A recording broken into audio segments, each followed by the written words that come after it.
Okwegatta ku gavumenti tulabe nga tulwanyisa ebbula ly'omusaayi mu ggwanga.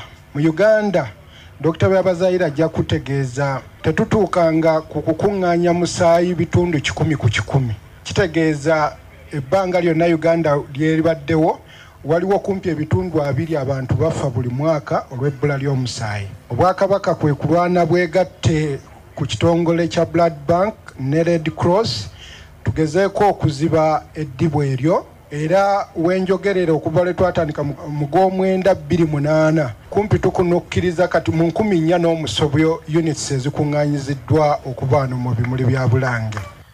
Dr. Dorothy Cheyune Byabazaire akulira Uganda Blood Transfusion Services yeebazizza Obwakabaka olw'omulimu guno ogw'ettendo ogw'okukunga abantu okugaba omusaayi kubanga bangi bannayuganda bagwetaaga. Buli mwaka Kabaka Foundation organizing a blood donation drive.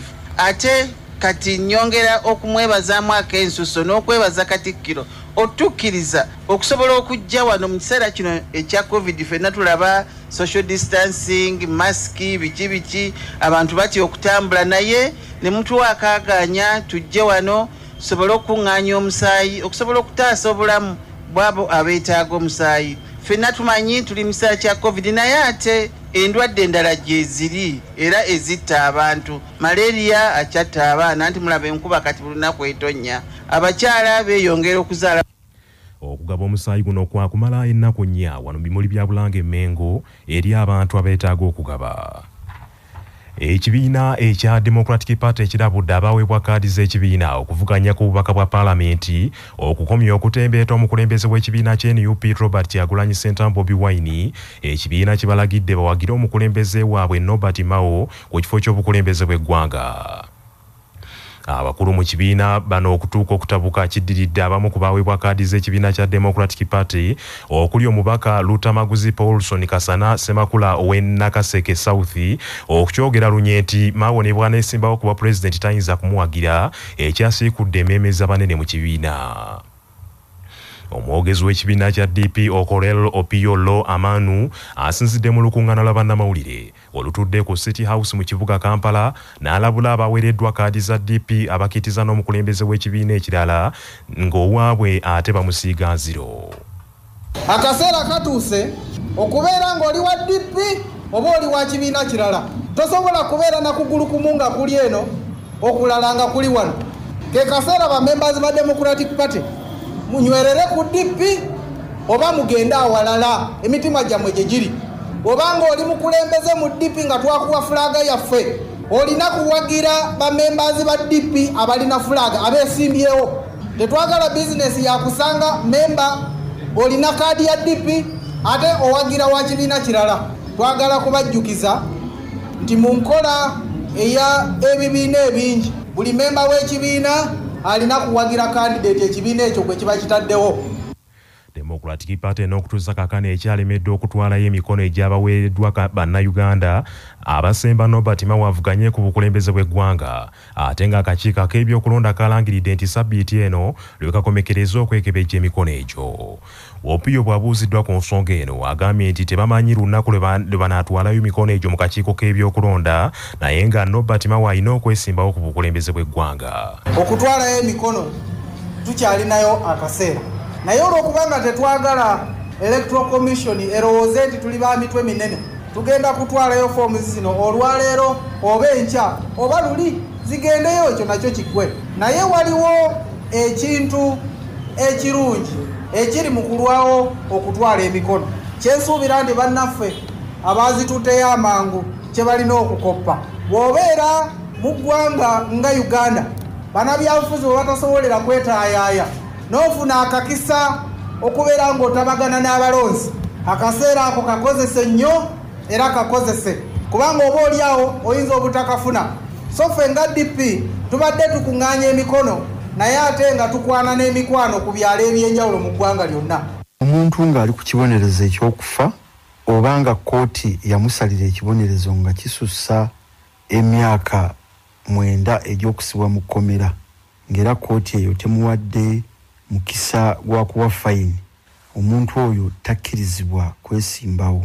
Singa yeesimbawo n'awangula omuntu yenna asobola okumutwala mu kkooti takkirizibwa kwesimbawo kubanga yasalirwa omusango ogw'okufa oba takkirizibwa kwesimbawo kubanga yaweebwa ekibonerezo ekisussa emyezi 8 nga taweereddwa mukisa gwa kuwa fayini. Ababaka ba Parliament balabudde gavumenti okweggyamu enkola ey'atebinkwatako ng'ebintu bya bannayuganda abasiga nsimbi bitwalibwa olw'amabanja ge beewola mu banka agaava ku muggalo lwa COVID-19 ne bawa gavumenti amagezi esitukiremu eyamba abasiga nsimbi bannayuganda kubanga bizinesi zaabwe nnyingi zibadde ziwa bannayuganda emirimu. Mu mwezi ogwokusatu omwaka guno gavumenti luyalangirira omuggalo ku ggwanga lyonna okuva olwo bannansi abaali beewola ensimbi mu banka z'ebyobusuubuzi beebuuza engeri gye bagenda okusasula amabanja ago nga ne bizinesi zaabwe nnyingi zibadde tezikyakola. Okuva Uganda lwe yatandika okuddirizaamu ku muggalo ebintu bingi okuli amasomero, ebizimbe omuli amaka n'ebizimbe bya wooteeri birabiddwako enfunda nnyingi nga bitundibwa banka ez'enjawulo olw'abanyini by'okulemerera okusasula amabanja ge beewola mu banka ezo. Ababaka bano abakulembeddwamu omubaka w'amasekati ga Kampala Muhammad Nsereko bannyonnyodde nti ennaku ezo omukulembeze w'eggwanga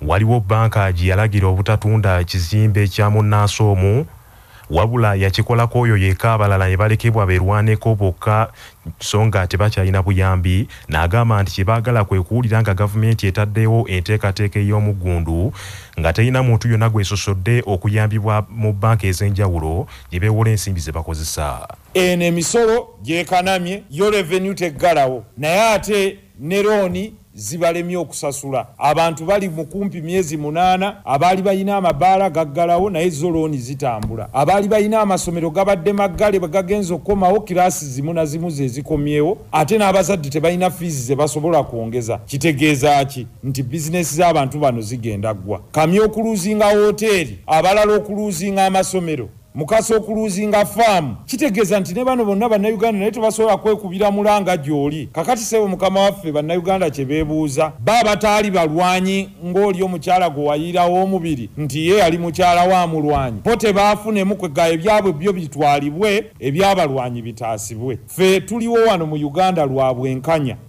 Ibrahim Kasozo mbaka wa Makindye East mu lukuŋŋaana lwa bannamawulire batuuziza ku Paalamenti annyonnyodde nti bannansi baalina essuubi mu banka enkulu y'eggwanga bwe yalambika banka z'ebyobusuubuzi obutabuwa bintu by'abantu abeewola ensimbi mu banka ezo wabula bino byakoma kuwulirwa mu bigambo kumpi buli olukya ebintu bya bannayuganda bitwalibwa nga balemereddde okusasula ensimbi. The government is going to lose a lot and they are still losing.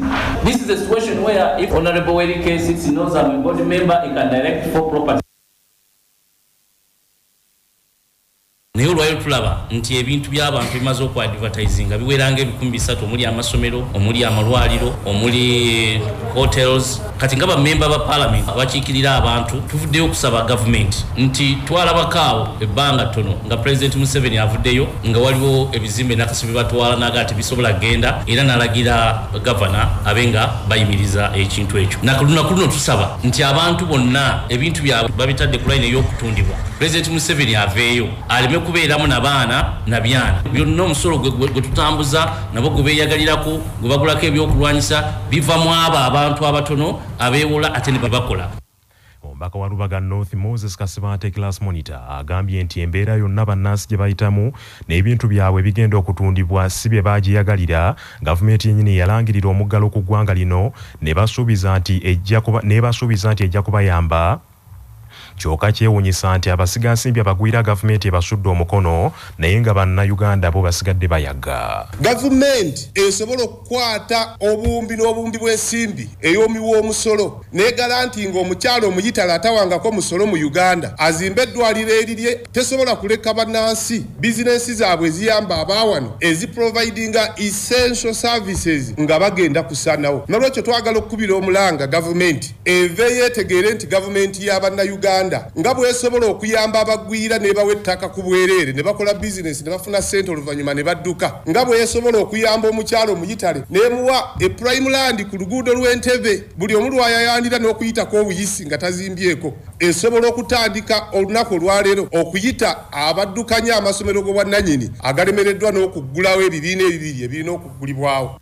Yombaka wa Bunya South Robert Ntende abuulidde bannamawulire nti buli lunaku bamuweereza amasomero agatundibwa ku bbeeyi ddondolo olw'okulemererwa okusasula amabanja ga bbanka n'agamba nti ekiseera gavumenti esitukiremu eve mu tulo. Buli lwofuna nga bakuweereza ebifaananyi bwe lifaanana ekaregi ekyamazima ennaku n'ekujjula naye ate nga tewali muntu yenna yawandiikako bbaluwa ng'asaba covid ajje. So awo engambira nti gavumenti etunulemu nnyo n'obwegendereza mu nsonga eno ey'abatata baffe baganda baffe bamaama abalina bizinesi ezikutwalibwa nga zitundibwa ne